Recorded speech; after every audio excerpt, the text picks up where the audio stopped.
Good morning all of you. तो बच्चों, हम जो पढ़ रहे हैं अभी तक, जो हमने पढ़ा है इक्वलिटी के बारे में, यानी समानता के बारे में अभी तक हम पढ़ रहे हैं। और आज भी हम इसके मैं आपको एक विषय लेके आई हूँ, causes of inequality of opportunity in education, यानी शिक्षा में अवसरों की विषमता के कारण। यहाँ पे क्या है कि जो कोठारी शिक्षा आयोग के अनुसार शिक्षा में अवसर की समानता न मिलने के निम्नलिखित मुख्य कारण है। पहला है, मैं आपको इसको पॉइंट पॉइंट करके इसको कॉजेस को समझा रही हूँ। शिक्षा संस्थाओं की कमी। पहला पॉइंट है शिक्षा संस्थाओं की कमी।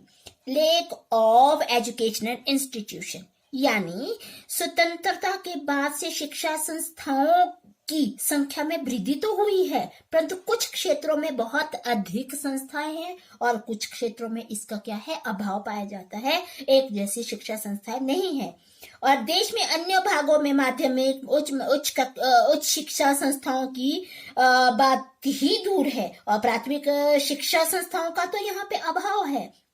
जबकि बड़े बड़े नगरों में ये शैक्षिक सुविधाएं बड़ी सरलता से उपलब्ध करवाई गई है, प्राप्त हो जाती है।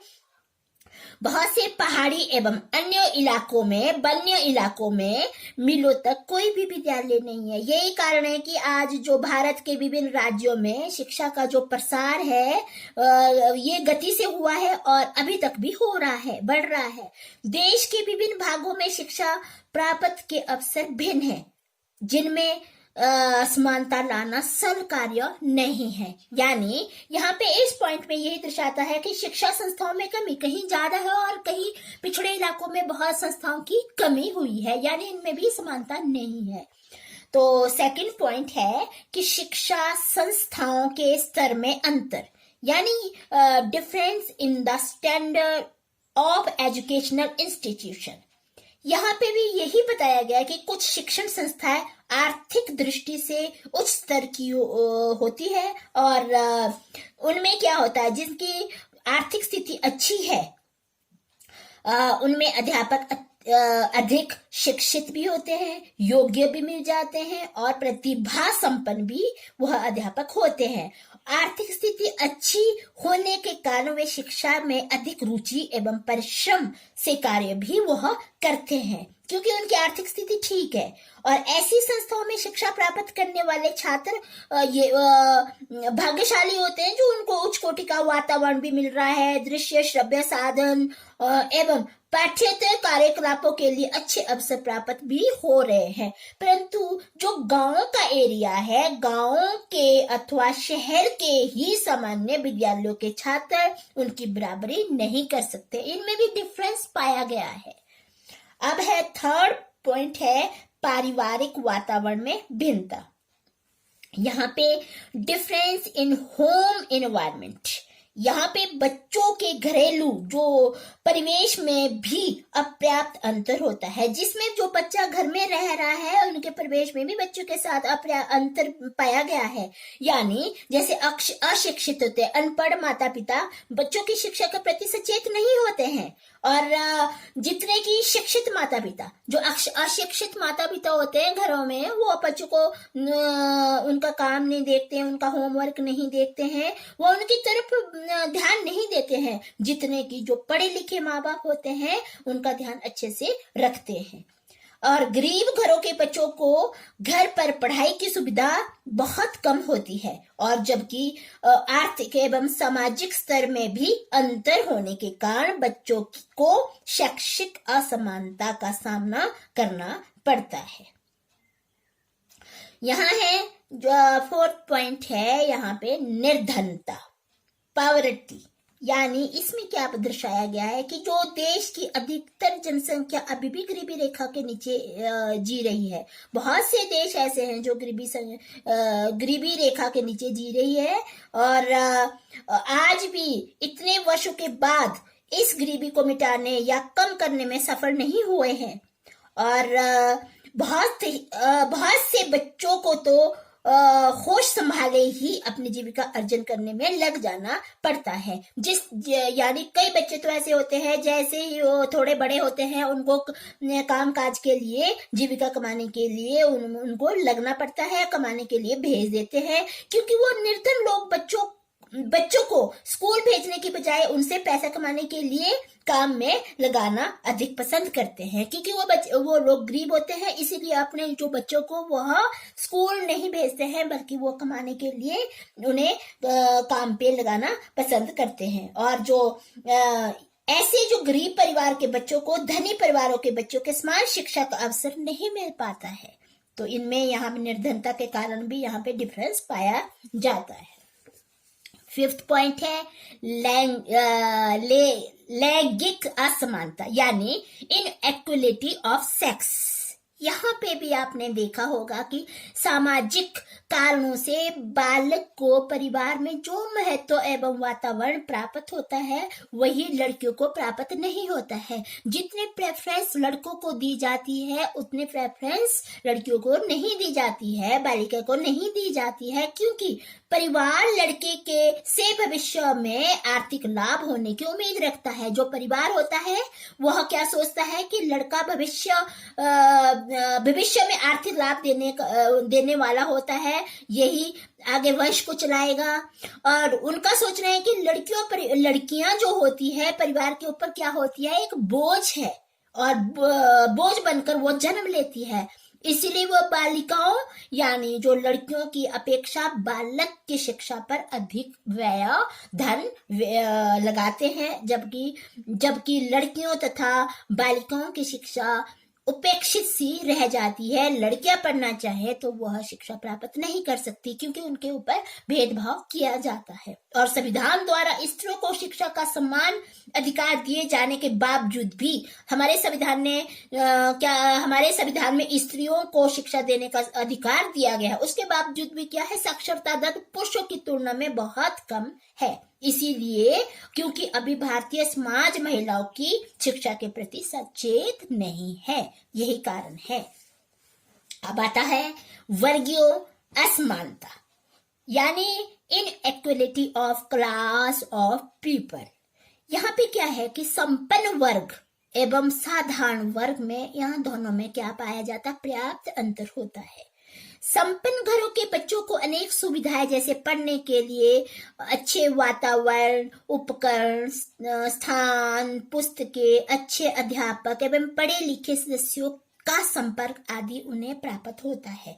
वे अच्छे पब्लिक स्कूल में तथा सैनिक स्कूलों में प्रवेश ले पाते हैं। और गरीब लोगों के जो बच्चे होते हैं अच्छे स्तर के विद्यालयों में उन्हें स्थान नहीं मिल पाता है, जबकि गरीब परिवारों के बच्चों को अपेक्षाकृत पिछड़े स्कूलों में स्थान मिलता है और उन्हें घर पर ही कोई सुविधाएं भी नहीं मिलती है। और जबकि संविधान द्वारा अनुसूचित जाति एवं जनजाति के लोगों एवं अन्य पिछड़े वर्ग के बच्चों की शिक्षा के लिए विशेष सुविधाएं प्रदान की गई है, फिर भी क्या है कि वे अभी तक उन सुविधाओं का सही लाभ नहीं उठा पाते हैं। और इन वर्गों की महिलाओं की स्थिति पुरुषों की तुलना में अपेक्षाकृत अधिक खराब है। हम यही देखते हैं कि जातियों का प्राथमिक स्तर पर नामांकन का प्रतिशत प्राप्त होने पर भी ये अपनी शिक्षा बीच में ही अधूरी छोड़कर चले जाते हैं। अब क्या आता है, ये क्या था अभी, कॉजेस। अब जो मैं आपको पढ़ा रही हूँ, need for equality in education, यानी शिक्षा में समानता की आवश्यकता क्या है। सबसे पहले इसका जो पॉइंट है यानी भारतीय समाज अति विषम वंशानुगत तथा असमानताओं से घिरा हुआ है, इसलिए शिक्षा के क्षेत्र में समानता और निष्पक्षता प्राप्त करने के लिए जहां एक और शैक्षणिक सुविधाओं को बढ़ावा देना है, वहीं दूसरी ओर जाति एवं वंश भेद आदि की विषमताओं को मिटाने के लिए प्रभावी कदम उठाने की आवश्यकता है। और इसकी शिक्षा की समानता की आवश्यकता निम्न कारणों से होती है। पहला कारण है प्रजातंत्र की सफलता के लिए, for the success of democracy, यहाँ पे प्रजातंत्र का महत्वपूर्ण मूल्य है, क्या है? समानता। भारत जैसे प्रजातंत्र देशों में नागरिकों को समान अधिकार प्राप्त है और प्रजातंत्र की वह आधारशिला क्या है? वो शिक्षा है, जिससे अधिकार प्राप्त मिले हैं। नागरिकों को समान अधिकार प्राप्त है और वह क्या है? शिक्षा के द्वारा ही प्राप्त होते हैं। और जहां किसी भी क्षेत्र में समानता नहीं है वहां प्रजातंत्र सफल ही नहीं हो सकता है। और प्रजातांत्रिक भारत अभी भी उन्नति नहीं कर सकता यदि शिक्षा की व्यवस्था का लाभ सभी नागरिकों को समान रूप से प्राप्त नहीं होता है, तो वह उन्नति प्रजातंत्र उन्नति नहीं कर सकता है। सेकंड है, शिक्षा एक मूलभूत मानव अधिकार होने के कारण। Education being a fundamental human right, यानी यहाँ पे जो संयुक्त राष्ट्र महासभा ने मानव अधिकारों की घोषणा करते हुए यही कहा था कि सभी व्यक्ति समान हैं, छोटा है बड़ा है सभी व्यक्ति समान है, निर्धन है गरीब है तो क्या है? सभी व्यक्ति समान है। यही घोषणा संयुक्त राष्ट्र महासभा की मानव अधिकारों की घोषणा की थी। इसलिए उनके अधिकार भी क्या थे? समान थे। इसलिए जो भारतीय संविधान में मौलिक अधिकारों के अंतर्गत शिक्षा को एक मूलभूत मानव अधिकार भी माना गया है और यह मानव होने के नाते प्रत्येक व्यक्ति को शिक्षा का अधिकार है, जिनका उपयोग वह तभी कर सकता है जब समाज में उसको समान शिक्षा की सुविधाएं प्रदान की जा सकती है और संविधान के अनुसार किसी भी व्यक्ति को जाति, धर्म, लिंग तथा रंग आदि के आधार पर इससे वंचित नहीं रखा जा सकता। अब थर्ड पॉइंट है सार्वलौकिक विद्यालय प्रणाली के लिए, यानी कॉमन स्कूल सिस्टम। इसमें क्या आता है कि सरकारी और पब्लिक स्कूल की दूरी समाप्त करने के लिए सार्वलौकिक विद्यालयों की आवश्यकता है।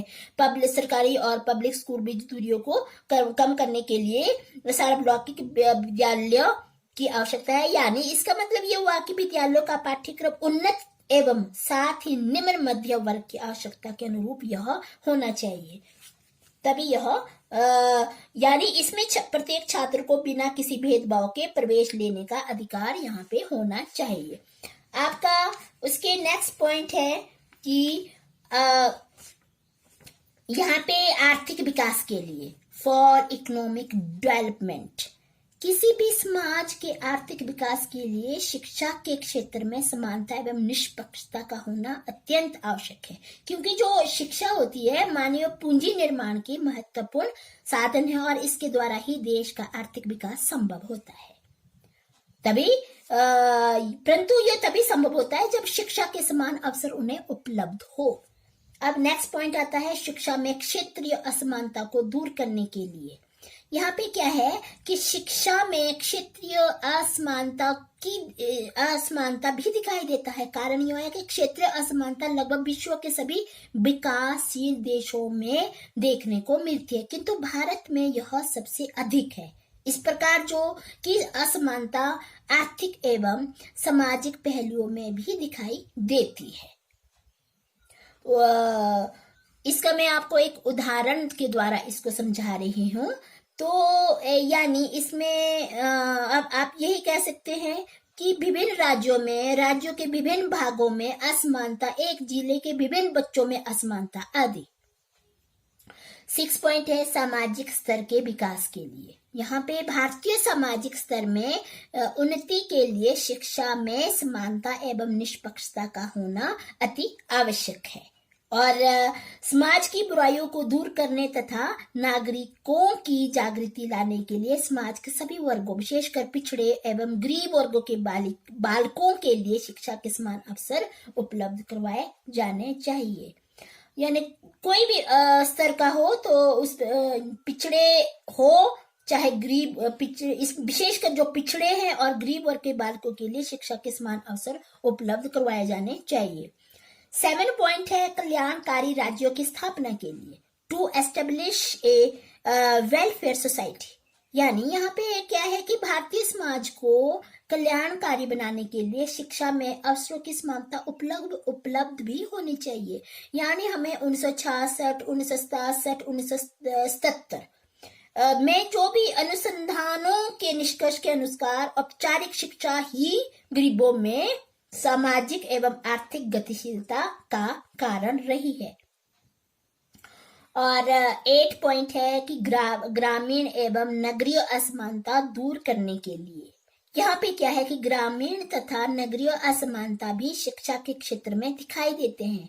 इसका कारण इस प्रकार की जो असमानता का कारण यह है कि जो ग्रामीण क्षेत्रों में निर्धनता के कारण ग्रामीण लोगों को शिक्षा की वह सुविधा नहीं मिल पाती है जो नगरों में, जो शहरों में नागरिकों को प्राप्त होती है। यही कारण है कि वर्तमान समय में जो शिक्षा प्रणाली का निर्माण ग्रामीण एवं नगरों के विभिन्न दृष्टिकोणों को सामने रखकर रखा गया है। और जैसे बड़े बड़े महाविद्यालयों, प्रशिक्षण केंद्र आदि केवल नगरों में ही स्थापित किए गए हैं। इसीलिए इस प्रकार की असमानता को दूर करके शिक्षा में समानता लाना अति आवश्यक है। अब जो 9 पॉइंट है वह है राष्ट्रीय प्रगति एवं जीवन स्तर सुधारने के लिए। यहाँ पे क्या है कि for national development and improving the standard of life. यहाँ पे क्या है कि शिक्षा ही आर्थिक, सामाजिक आदि क्षेत्रों में नवीनता लाने में हमारी सहायता करता है। और आज विश्व के वही राष्ट्र विकसित है जो सर्वाधिक शिक्षित है, जो सभी शिक्षित है, पढ़े लिखे हैं। और यहाँ पे ये भी कह सकते हैं कि शिक्षा में न्याय एवं समानता प्राप्त करने के लिए हमें यह सुनिश्चित करना चाहिए कि समानता के लिए इस प्रकार सभी न्याय प्रदान किया जा सके और जिससे योग्य की भिन्नता को जीवित रखते हुए बिना किसी भेदभाव के समानता प्राप्त हो सके। और हम ये इसमें अंत में हम यही कह सकते हैं कि इसके अतिरिक्त भारतीय संविधान द्वारा यहाँ धर्मनिरपेक्ष एवं समतावादी समाज की स्थापना का लक्ष्य रखा है। और इस लक्ष्य की प्राप्ति तब तक संभव नहीं जब तक विभिन्न क्षेत्रों में समानता नहीं। तो यही कारण है कि यहाँ जो शैक्षिक अवसरों की जो समानता की आवश्यकता आरंभ से ही अनुभव की जा रही है। तो ये क्या था बच्चों? ये था need for equality in education. अब जो पढ़ेंगे हम वो पढ़ेंगे शिक्षा में समानता प्राप्त करने के लिए सुझाव। तो ये कल पढ़ेंगे इसका। Thank you.